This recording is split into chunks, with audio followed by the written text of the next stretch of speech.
Everyone, আসসালামু আলাইকুম। Welcome back to my channel. চলছে শীতের ভরা মৌসুম, আর এই শীতে নানা রকম পিঠাপুলির সাথে নানা রকম পায়েস পিণ্ডিও রান্না করা হয়। আর আজকের আয়োজনে আপনাদের জন্য থাকছে চাঁদপুরের অথেন্টিক খেজুরের গুড়ের পায়েস। আমি খুব সহজভাবে আপনাদেরকে খেজুরের গুড়ের পায়েসটা রান্না করে দেখাবো। আশা করি আপনাদের কাছে ভালো লাগবে। পিন্নিটা তৈরি করার জন্য এখানে আমি লিকুইড 2 লিটার গরুর দুধ নিয়েছি, আর এখন দুধটাকে জাল করে নিব।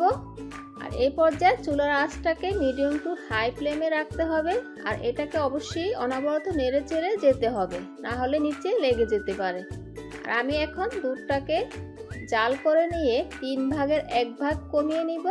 তবে আপনারা চাইলে সাথে পানি মিক্স করে পিন্নিটা রান্না করে নিতে পারবেন। আর এই পিন্নিটা কিন্তু গরুর দুধ দিয়ে রান্না করলে খুব বেশি মজা হয়, তাই গরুর দুধ দিয়ে করার চেষ্টা করবেন।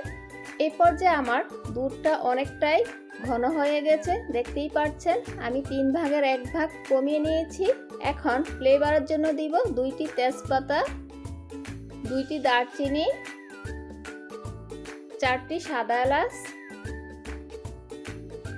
সেই সাথে এখানে আমি 1 কাপ পোলাও চাল নিয়েছি, তবে 1 কাপের চেয়ে কিছুটা কম হবে এখানে।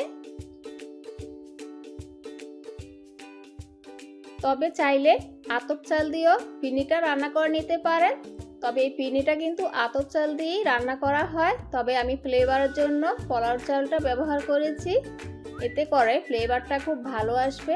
এখন কিছুটা নেড়ে চেড়ে নিয়ে 5 মিনিট এটাকে আমি কুক করে নিব। আর এই পর্যায়ে চুলার আঁচটাকে মিডিয়াম টু লো ফ্লেমে রাখতে হবে। 5 মিনিট পরে কিছুটা সিদ্ধ হয়ে আসলে এখন আমি দিয়ে দিব চীনাবাদাম, আর নিয়েছি কিছুটা কিশমিশ। কারণ আমার মা চাচিরা কিন্তু পিন্নি রান্নাতে চীনাবাদামটাই ব্যবহার করত, তাই আমি অন্য কোনো বাদাম ব্যবহার করলাম না। তবে চাইলে আপনারা যে কোনো বাদাম ব্যবহার করে নিতে পারেন। এখন আমার পিন্নিটা প্রায় 60% মতো হয়ে গেছে।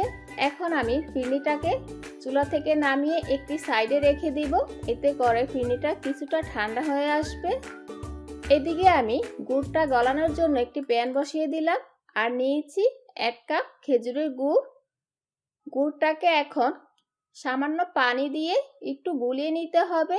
আর আপনি যদি সরাসরি গুড়টা গরম পায়েসের সাথে মিক্স করে নিন, এতে করে আপনার পায়েসটা ছানা হয়ে যাবে, খেতে ভালো লাগবে না, দেখতেও ভালো লাগবে না।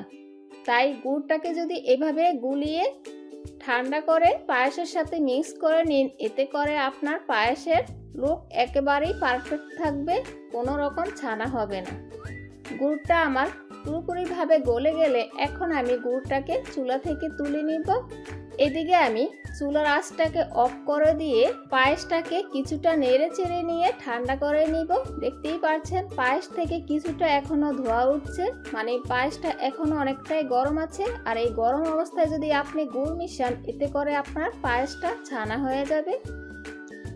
আঙ্গুল দিয়ে চেক করে নিতে হবে, দেখবেন যে আঙ্গুল সহ এরকম অবস্থায় আপনি গুড়টা মিক্স করে নিতে পারবেন। দুটোটাই সমানভাবে কুসুম গরম থাকতে হবে, একেবারেই ঠান্ডা করা যাবে না। এখন পায়েসের সাথে গুড়টাকে দিয়ে খুব ভালো করে মিক্স করে নিব। আর এই পর্যায়ে কিন্তু আমার চুলার আঁচটা বন্ধ আছে। আর এখন দিয়ে দিব কিছুটা লবণ, এতে করে মিষ্টির ব্যালেন্সটা ঠিক থাকবে। সেই সাথে এখন এখানে নিয়েছি 1 কাপ নারকেল। আমাদের চাঁদপুরের শহরে কিন্তু পায়েস রান্না করতে নারকেলটা ব্যবহার করা হয়, তাই আমি এখানে নারকেল ব্যবহার করেছি। তবে আপনারা চাইলে নারকেলটা বাদ দিতে পারেন আপনাদের ইচ্ছে মতো। সবকিছু মিক্স করে নিয়ে চুলাটাকে ওপেন করে দিব। আর এখন আমি আরো 2 মিনিটের মতো পায়েসটাকে জাল করে নিব। আর এই পর্যায়ে উপর থেকে গোটা মশলাগুলো তুলে নেবেন, এতে করে খেতে ভালো লাগবে। আর এই পর্যায়ে লক্ষ্য করলে বুঝতে পারবেন যে আমার পায়েসটা একদম পারফেক্ট আছে, কোনোভাবেই ছানা হয়নি। আমি যেহেতু চাঁদপুরের মেয়ে, তাই চাঁদপুরের হুবহু অথেন্টিক খেজুরের গুড়ের পায়েসটা বা পিন্নি আপনাদের সাথে শেয়ার করলাম। ঠিক এইভাবে আমার মা চাচিরও পিন্নিটা রান্না করত। এখন আমি পায়েসটাকে চুলা থেকে নামিয়ে নিব, কারণ এটা ঠান্ডা হলে কিন্তু অনেকটা ঘন হয়ে যাবে। এবার পায়েসটি গরম থাকা অবস্থায় একটি সার্ভিং বাটিতে সার্ভ করে নিব।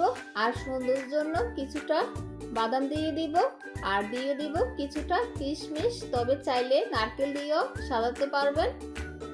আর এটা ঠান্ডা করে খেতে অনেক মজার হয়ে থাকে। আমাদের চাঁদপুরের পায়েস রেসিপি কেমন হয়েছে অবশ্যই আমাকে কমেন্ট করে জানাবেন। ভালো লাগলে একটি লাইক দিবেন। আজ এখানেই বিদায় নিচ্ছি। আল্লাহ হাফেজ।